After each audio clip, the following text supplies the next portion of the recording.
Tetapi apa itu substansi nilai Islam? Apa itu substansi Islam? Seperti juga kita sering sekarang di mana-mana orang bicara Islam wasatiyah, di mana bicara Islam jalan tengah, tapi tidak pernah mendefinisikan apa sih itu kriteria Islam jalan tengah itu.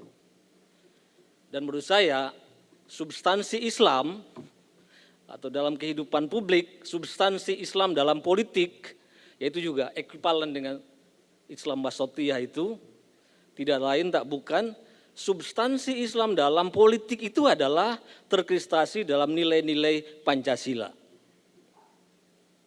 Cara termudah untuk mendefinisikan substansi Islam di dalam politik itu adalah nilai-nilai Pancasila. Jadi sebenarnya Pancasila itu membantu umat beragama, dalam hal ini orang Islam, untuk menjadi ukuran apakah keberagaman kita dalam kehidupan publik sudah dijalankan benar atau tidak, itu tergantung apakah nilai-nilai Pancasila itu dalam kehidupan publik dijalankan atau tidak. Sejauh orang Islam belum bisa merealisasikan seluruh ide-ide gagasan Pancasila di ruang publik, selama itu pula berarti substansi nilai Islam tidak pernah dijalankan dalam kehidupan publik. Itu.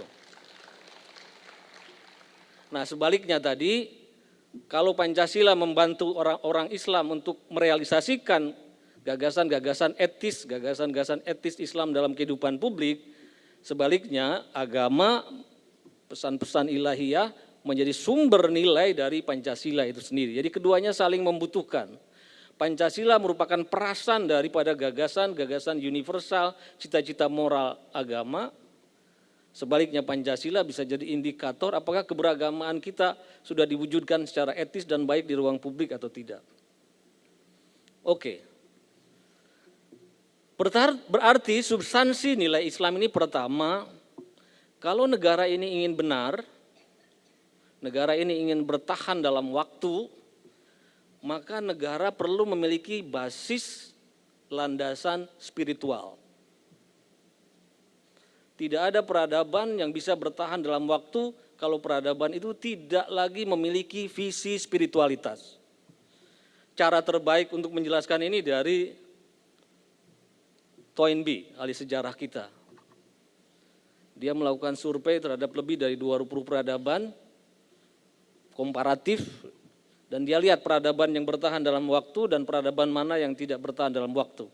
Dan dia simpulkan bahwa peradaban-peradaban yang bertahan dalam waktu itu sejauh peradaban-peradaban atau negara itu masih menyimpan visi spiritualitas di jantung kehidupan publiknya itu. Dan dia melukiskan dalam satu teori yang namanya radiasi budaya. Dia bilang peradaban itu ada lapis-lapis, lapis terluarnya adalah sains teknologi, lebih dalam lagi estetika, lebih dalam lagi etika, paling dalam itu visi spiritualitas. Dia bilang meskipun negara itu sains teknologinya mungkin tidak begitu maju, estetikanya amburadul, etikanya mulai goyah, tapi sejauh masih ada visi spiritualitas, dia punya jantung pertahanan terakhir. Tapi sebaliknya, dengan cara yang berbeda, dia bilang, kalau spiritualitas merupakan jantung pertahanan terakhir dari satu peradaban, tapi peradaban yang paling bisa mempengaruhi peradaban lain, adalah peradaban yang paling unggul di lapis terluar, di lapis sains dan teknologinya. Jadi sekuat apapun spiritualitas, sekuat apapun Islam di sini, mayoritas misalnya di Indonesia, sejauh tidak menguasai sains dan teknologi, sampai kapanpun agama itu tidak akan berpengaruh pada peradaban lain. Jadi kalau orang Islam Indonesia ingin berpengaruh di dunia, gak usah membentuk khilafah Islam. Perkuat sains dan teknologi, hanya dengan cara itu dia akan berpengaruh. Tapi meskipun kita mencanangkan ide khilafah Islam, tapi kalau di lapis terluar sains dan teknologinya tidak kuat, mana mungkin kita bisa berpengaruh di dunia. Saya kira itu cara terbaik, cara kita menafsir satu ayat di dalam Al-Quran. Yarfa'illahu alladzina amanu minkum walladzina utul ilma darajat. Jadi Tuhan akan mengangkat derajat orang beriman, karena itu jantung pertahanan terdalam, tapi berilmu pengetahuan supaya dia berpengaruh di dalam semesta itu. Oke, Jadi setiap bangsa kalau ingin bertahan dalam waktu, punya negara, harus memiliki visi spiritual. Nah, tapi bagaimana dia punya visi spiritual? Di dalam kehidupan bangsa yang multi agama. Maka di situ Bung Karno pidatonya 1 Juni mengatakan, di dalam masyarakat Indonesia yang multi agama, hendaklah semua orang bertuhan, tapi bertuhan menurut agamanya masing-masing. Tapi bertuhan dengan cara yang leluasa, bertuhan dengan cara berkebudayaan yang lapang dan toleran. Jadi kita mengembangkan basis keagamaan, spiritualitas, ketuhanan, tetapi cara berketuhanan kita di dalam satu masyarakat multi agama hendaklah berketuhanan yang berkebudayaan, yang lapang dan toleran. Bagaimana bisa mengembangkan ketuhanan yang lapang, toleran, yang penuh kasih? Maka mau tidak mau kita harus mampu melakukan satu usaha, melakukan gerak meninggi di dalam cara kita berketuhanan itu. Kenapa? Karena kalau kita di bawah, kita melihat perbedaan pohon-pohon, satu pohon dengan pohon lain. Jadi kalau cara kita mengembangkan agama itu hanya di bawah sini, terlihat perbedaan, yang kita lihat hanya beda pohon-pohon aja. Tapi kalau kita meninggi ke atas, kita akan lihat di balik perbedaan-perbedaan hutan yang terlihat hanyalah satu kesatuan hutan gitu. Jadi orang yang tidak bisa meninggi dalam gerak spiritualitasnya hanya akan melihat antar agama itu dari sisi bedanya saja. Tapi bagi orang yang bisa meninggi dalam daya spiritualitasnya, dia akan melihat di balik perbedaan agama-agama itu sesungguhnya bagian dari satu hutan yang sama. Dan inilah ayat yang paling sering dikutip oleh Cak Nur, yang dia menyeru pada arah kalimatun sawa. Sebenarnya kan ta'alau ila kalimatin sawa. Nah, banyak orang menerjemahkan ta'alau itu kemarilah ke dalam titik temu. Tapi sebenarnya ta'alau itu juga meninggilah. Mohon maaf kalau saya salah, di sini ada ahli tafsirnya.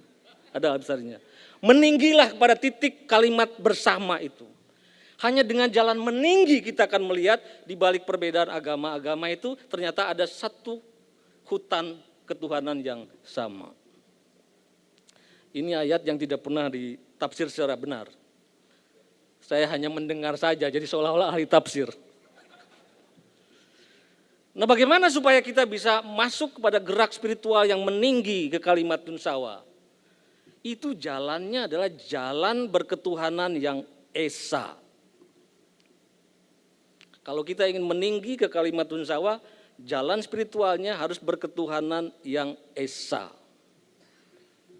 Nah, kita tidak mungkin bisa menjelaskan kata esa itu kecuali kita meminjam dari lektur, dari doktrin Buddhisme. Tolong nanti dikoreksi saya kalau saya salah. Karena ini bahasanya memang dari bahasa Buddhisme. Esa itu artinya bukan tunggal. Esa itu satu kondisi spiritualitas di mana orang mengalami situasi fase sunyata, fase kekosongan. Fase ketika orang mampu membebaskan diri dari kemelekatan duniawi ini. Manusia yang melekat pada dunianya itu manusia mengalami duka. Duka itu artinya kegelapan spiritual. Untuk keluar dari duka, situasi duka, ini menarik. Transformasi dari duka dalam konteks spiritualitas Buddha menjadi duka lara yang menangis itu.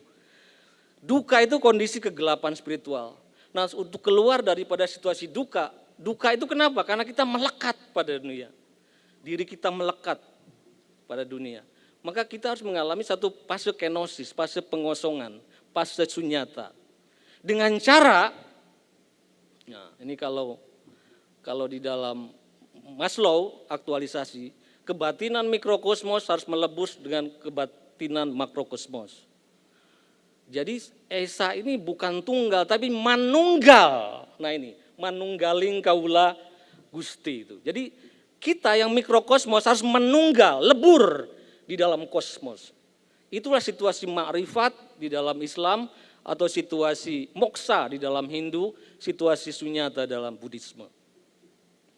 Jadi kalau kita ingin masuk ke titik temu di atas, Maka setiap orang harus menempuh jalan spiritualitas dengan menanggalkan kemelekatan kita pada pangkat, pada harta, pada kedudukan, pada agama itu sendiri. Dan kita meninggi, lebur, mengalami Emmanuel. Ini juga istilah yang sering disebut oleh Cak Nur, Emmanuel. Bersatu, manunggaling dengan Gusti, lebur, moksa, sunyata, esa. Jadi esa bukan tunggal tapi manunggal. Kita lebur di dalam visi spiritualitas yang sama. Nah makanya ini nanti akan membawa konsekuensi teologis yang panjang bagi Islam. Karena di dalam pemahaman Islam seluruh ajaran agama yang dibawa mulai dari Nabi Adam sampai Nabi Muhammad itu sama-sama Islam. Sama-sama penyerahan diri kepada yang kuasa. Oke, yang kedua, sumber moralitas yang membuat negara-negara bisa bertahan dalam waktu adalah substansinya adalah kita harus menjunjung tinggi nilai-nilai kemanusiaan. Jadi kalau tadi hablum minallah, yang kedua adalah hablum minannas. Dengan cara menghargai hak-hak dasar manusia. Dan dalam bagi Islam, ini sebenarnya sangat monumental baik dari literatur maupun di dalam praktek-praktek historis Nabi Muhammad itu sendiri. Di dalam Al-Quran selalu dikatakan bahwa seluruh anak-anak Adam itu suci, mulia. Laqad karomna bani Adam, seluruh anak-anak Adam, di situ bukan hanya anak orang muslim saja, seluruh bani Adam itu mulia. Dan khutbatul wada, yang ini juga sering dikutip dari Muhammad, kenapa menjadi penting Arafah? Antara lain di situ berlangsung khutbatul wada. Di sini Nabi Muhammad mengkhutbahkan satu doktrin tentang hak-hak azasi manusia pertama. Yang disitu dikatakan pada hari ini aku sucikan darahmu, hartamu, dan kehormatanmu. Yang sekian ratus adima wal amwal wal ard, yang sekian ratus tahun kemudian para pendiri bangsa Amerika yang terinspirasi oleh gagasan hak dasar ini di dalam Declaration of Independence-nya mengatakan dalam rangka the pursuit of happiness, mengejar kebahagiaan perlu dijamin life, fortune, and sacred honor, hak hidup, hak milik, dan dignitas. Itu. Yang ketiga, nah poros ketiga ini adalah substansi nilai Islam dalam politik itu adalah harus menjunjung persatuan dalam keragaman, baik persatuan antar keragaman manusia maupun persatuan antara manusia dengan geopolitiknya. Ini definisi ketiga dari nasionalismenya Bung Karno. Bahwa manusia selagi masih punya daging, punya flesh, maka dia tidak bisa tidak, dia terikat pada ruang waktu. Dia terikat pada di mana dia hidup. Keterikatan manusia dengan ruang hidup, itu yang disebut cinta tanah air itu, merupakan satu kemuliaan, merupakan sesuatu yang etis di hadapan prinsip-prinsip kebangsaan dan di prinsip-prinsip keberagamaan kita. Jadi Bapak Ibu tahu ya, penyu itu kalau begitu netas dari telurnya, akan ke laut, darat berapa kali, lalu dia rekam seluruh sistem informasi lingkungannya di benaknya, begitu sudah direkam, gloyor. Dan itu tergantung jenis penyu. Ada penyu yang dari Papua itu, saya tahu kayaknya Yoris itu kan punya penangkaran penyu. Itu bisa sampai ke pantai Karibia di Amerika. Tapi 20 tahun kemudian atau 30 tahun tergantung jenis penyunya. Dari pantai manapun di muka bumi, begitu dia akan bertelur, akan balik ke titik awal pertama kali dia dilahirkan. Dan manusia memiliki sifat-sifat kodrati seperti itu. Pada abad ke-18 ada seorang pasien yang dengan berbagai cara dokter mencoba mendiagnos penyakitnya, tapi gak kunjung ditemukan penyakitnya apa. Akhirnya dia give up, dia bilang saya sudah coba cari penyakit kamu tapi gak kunjung ditemukan. Apa the last wish-nya, harapan terakhir. Pasien bilang, gampang dokter, tolong bawa saya ke kampung halaman saya. Waktu itu belum ada mobil, akhirnya ditandu. Setelah sekian minggu, begitu si pasien itu tiba di kampung halaman, seketika itu dia sembuh. Dari situ muncul satu istilah medis pertama. Istilahnya adalah nostalgia. Sebenarnya nostalgia itu dari kata-kata nostos artinya rindu pulang, algos artinya sakit. Jadi nostalgia itu artinya homesickness. Jadi ada penyakit pada diri manusia yang tidak bisa disembuhkan kecuali menemukan jalan pulang. Baik kepulangan ke kampung ukhrawi, ke kampung spiritual, maupun ke kampung sosiologis. Itu yang menjelaskan kenapa menjelang Idul Fitri atau Natalan jutaan manusia akan mengalir dari hulu-hulu ke hilir terjauh. Oleh karena itu ikatan manusia dengan tanah airnya itu ikatan spiritual. Yang menurut agama sendiri, kalau tanah air kita direbut sembarangan oleh kekuatan lain, jihad hukumnya mempertahankan tanah air itu. Itu. Jadi cinta tanah air bukan musyrik gitu ya. Jadi orang seperti diragukan keagamaannya itu. Karena orang beragama pasti, karena kita ini khalifah, wakil Tuhan di muka bumi, maka Tuhan menciptakan kita hidup di sini tidak sedang bermain dadu. Kita minum di sini, kita minum dari air yang mengalir di sini, kita bernafas dari oksigen di sini, kita makan dari perut bumi ini, maka kita punya the debt of honor, hutang budi kehormatan pada tanah air ini. Kita tidak bisa lari dari tanggung jawab itu. Itu sila yang ketiga. Dan yang berikutnya adalah bahwa salah satu sumber substansi Islam di dalam politik itu adalah praktek-praktek musyawarah, syuro. Bahwa cara kita memutuskan masalah tidak ingin diselesaikan dengan jalan menang-menangan jumlah, diktator mayoritas atau tirani minoritas. Tapi juga kita ingin menyelesaikan, mengambil keputusan apalagi dalam masyarakat maju dengan jalan-jalan cinta kasih juga. Dengan jalan-jalan syuro itulah, di mana di dalam syuro tidak ada seorang pun yang dikalahkan, semua adalah win-win. Dan di dalam musyawarah, suara mayoritas bukan basis legitimasi. Suara mayoritas hanya diterima sebagai prasyarat minimum yang harus dioptimumkan dengan mendengar suara-suara minoritas terkecil sekalipun. Dan untuk itu syaratnya di dalam syuro itu berlaku prinsip, yaitu prinsip adalah unzur maqala wala tanzur man qala. Lihat apa argumennya, jangan lihat siapa yang ngomongnya. Dan untuk itu orang perlu terang kebijaksanaan. Harus punya kearifan.